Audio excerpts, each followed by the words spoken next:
and welcome to another episode of Work 2.0, the podcast. I'm your host, Rachel Wells, and this is where we talk about AI, power, and the future of work. Today, you'll notice my setup is a little bit different, and that is because Work 2.0 is on the road. That's right. We are here today at Workhuman Forum London, and I'm here with KeyAnna Schmiedl. She is not your typical HR officer. She is, tell us your title. Sure. I'm the Chief Human Experience Officer of Workhuman. Brilliant. And so today we're here to talk about the future of the workforce, AI, and what human experience means within that context. So first of all, I'm really curious to hear from you. You know, with companies being under immense pressure right now, everyone wants to perform faster, catch up to date with AI. You know, I think there's a lot of pressure on leaders to be not just up to date, but really relevant and current with their workforce, to understand what's going on in their workforce where they're so far from that connection. What do you think are the human behaviors or leadership qualities that are most valuable in the midst of all of that pressure? Yeah, I honestly think the human behaviors are exactly the right kind of capture for these things, right? It's the listening with compassion, it's the communication, it's the honesty, the humility, the transparency, all of those things that, you know, we talk about in theory now more than ever have to be active behaviors that are shown consistently throughout leadership in an organization in order for people to feel like they're talking to a person and not just an arm of the business who doesn't have their best intentions in mind. Right.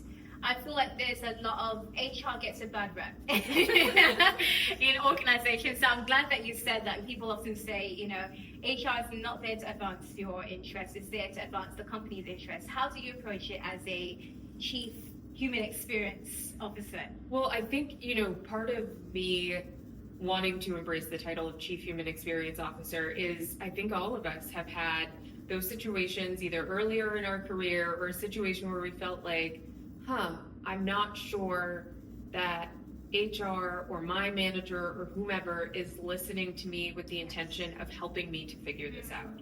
And for me, the idea of the human experience at work is a company is nothing without their humans, right? And so the experience that they're having tells you about what behaviors are actually being rewarded, which behaviors that you encourage are actually being actively thwarted, and what is really happening as like a touch point in your culture. So to me, it's this sense of you have to care about what's going on for the people and what the themes are, because even if as an organization you disagree that that's a problem, it's still up to you then to explain why there's a gap between that experience and what the expectations are.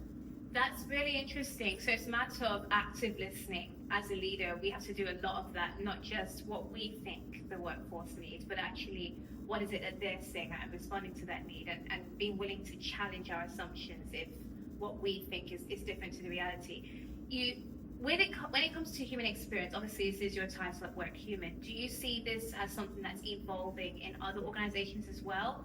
And is that because of Workhuman? I would love to give Workhuman all of the credit. I will say that I have noticed with a few of our clients, you hear things like the people experience team, right? It used to be a lot of culture in the title, and I think you still see that, but I think the people experience, human experience, whatever you want to call it, talent experience, is really just a further extension of, well, what do we mean by the culture? Who you have to talk about who is experiencing the culture, because then that also helps to shape it, right? Right, for sure. So when you think about with AI changing the workplace culture, which is happening so rapidly globally, what worries you the most about when you look at, obviously when you started within HR, this was before AI became such a big deal. Now that you're seeing it happening in real time, what worries you the most about it? Well, I would say the first thing that comes to mind that maybe isn't the first thing that I care about the most, but the first thing that comes to mind is how many people teams, talent teams, HR teams, whatever you want to call them, have outstanding tech and automation debt that now they have to quickly close the gap on and then get ahead of the organization on, right? So the underinvestment in the GA functions now is like coming to call in a lot of organizations. And so those teams are not only playing catch up in terms of the investment in the tools that they've always needed, the automation that they've always needed, but now they're being tasked with and ready the rest of the organization for this change. So I'm concerned about the people that take care of the people having enough time and bandwidth and permission to experiment, to understand, and then to be able to bring these holistic solutions. For organizations that are a bit further along, I'm concerned that we don't have honest, transparent conversations with the people. I think part of being an employee, of which I am, right? Is that one, you are in contract with your employer, and there is an expectation that you are delivering to them honestly, showing up every day, doing the work that you're supposed to, that you're then being compensated for. At the same time, there's an expectation that the organization is giving to you the tools and the resources that you need to be successful. And as part of the resources in order to be successful, that's information. And so just like anybody else, I want to know how AI is going to change my job, right? How do I understand if my job is going to exist in the future? These are all very valid questions. And by either not saying anything or obfuscating what the leadership team is thinking, it just does such a disservice to the trust and to that, not just employee-employer contract, but the cultural contract that you have in the organization, right? And so I think it's very important for us as leaders to tell people what we know and to tell people what we don't know. I think it's unfair to say in any organization, no job will be impacted. I think that is 100% false, right? Every job is going to be impacted. I'm in the tools all the time trying to figure out how it can do my job, right? And then what does that mean for me? And how then am I thinking about, well, then what does my job become? And everybody should have that opportunity. And then I think for leaders to share, here's how we're thinking about the impacts of this. It's going to change everybody's job. How much is that going to change your job? Let's figure it out together. But for the organizations that are building along with the people to understand it, I think it becomes more obvious to the individuals doing the day in, day out work, what those changes are. And then it's incumbent on me and my team to make sure that we're part of those conversations, we're seeing those things so that we can help shape what the future needs to look like. I think one thing that you said, which is a theme that I'm seeing come up again and again in the conversations that I've been having on Work 2.0, is that whenever I've been speaking to CEOs and AI thinkers, they're saying it's all about trust, and like that's like the number one ingredient in an organization that glues everything together. Because when employees feel like they don't trust their leadership, there's lack of transparency. They're not understanding. Layoffs will happen, but if you're just laid off because you woke up one morning to your laptop not being able to sign you in, and then you find out in the news, oh, you've been laid off. There's that lack of trust. So that lack of transparency, that can even hinder innovation, because the remaining employees are looking at the employer like, okay, sideways, and they don't, that loyalty, that engagement isn't there because people are scared and afraid. Well, and they're not going to want to innovate. They're just going to want to do what they need to do. Right? Some people then go into this mindset of, let me stay under the radar, right? And so at that point, you're not winning at anything, right? Because the people are miserable. So then your culture is tanking. You're trying to excite them about innovation, but it's like you have to be in a place where you feel like all these other needs are met before you can get excited about something. Absolutely, 100%. So what aspect of the human experience at work would you say right now it's like way underrated, but in about 5 years from now, it will be like highly valuable? I'm gonna have to sit with this for a second. Let me think about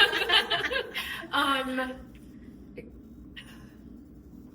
I guess what I would say is an underrated part of the human experience are is honestly the hearing from people about what is complicating them feeling like they're getting their work done in the most optimal fashion right now, right? Like, how many times have you been in conversation with a colleague and it's like, yeah, I know that this is the process, but honestly, it could be so much faster if we just did this. Yes. And I think what that ties to, honestly, is the structure of organizations and hierarchies and departments. You know, I've said this before, I'm not the first person to say this, I know that, but our kind of department and hierarchical structures are built on a model that was put in place right around World War II. And it was the idea of this department works on the mold, this department prints the mold, this department puts it together, right? And so it was just very like contained within your department, and then an organization was a collection of these departments. Yeah. For years now, work has been much more fluid than that, yet we've still maintained these more rigid structures. And then we wonder why some people are challenged to think about their role broader. And so I think within 5 years, what we're going to see are much flatter organizations. Whether or not that means less people, I don't know. But at the end of the day, I think what it means is people are not afraid to come and collaborate with me because I have a C in my title. Right? Whether titles go away or they evolve or they change, let's see and let's figure this out together. But I think it's more about how do you create that flat organization that so many startups loved. And if you talk to people who were there at the beginning, they're like, used to be able to get 20 people in a room and hash it out, right? And so it's getting back to how do you have this feeling of, if I identify a challenge and I think it can be done better, I feel free to go have the conversations I need to go and change that. Right. Or if I'm the type of person who comes from a culture or who is more introverted, I feel free to ask the questions that then allow me to get the permission that I need to act first. Yeah. And so that's where I think you're going to get the flatter organization where you don't have to worry about, am I missing this one critical conversation that's happening at this level that I may never hear, because it's going to feel like that across the organization. The thing about flattening organizations, I'm glad you mentioned that, is because recently, obviously, we have the Coinbase layoffs, and CEO Brian Armstrong, he mentioned that, you know, he's working towards a flat organization. And one of the things he said is, you know, we'll have leaner teams, management is not going to be the same anymore. And when we think about flattening layers, it often has a negative connotation, as in, you know, we're removing layers of management and all of that. And we think about, wow, you know, they're losing their jobs. But this is actually the first time we're seeing it in a positive light, in a sense. Self-flattening actually means everyone gets closer to the problem and gets closer to the solution together, as opposed to having all these hierarchies and kind of operating in silos. Everyone can work more closely together. I think that's a positive thing. Yeah, I mean, I think it ties back to humility and leadership. Yeah. I tell my leadership team all the time that I'm not here to do their jobs and replace them. Yeah. I'm here because I can connect people and capabilities to the right challenges and problems and to other people. Right? And so I need them to know what they know better than I do. Of course. So that they can get close to the right problems and then help to surface what are the potential right solutions. And then for me to make sure that we're pressure testing these things in the right way so that we can iterate and improve. Right? And I think that when you think of a flatter organization, I think of it less as removing management layers so much as I think of it as leaders gaining back that capacity for humility and actually actioning this idea of the collective genius. For sure, for sure. Thank you so much for your time today, KeyAnna. I know you've obviously got a hectic schedule, but we will see you in the next interview for Work 2.0, the podcast.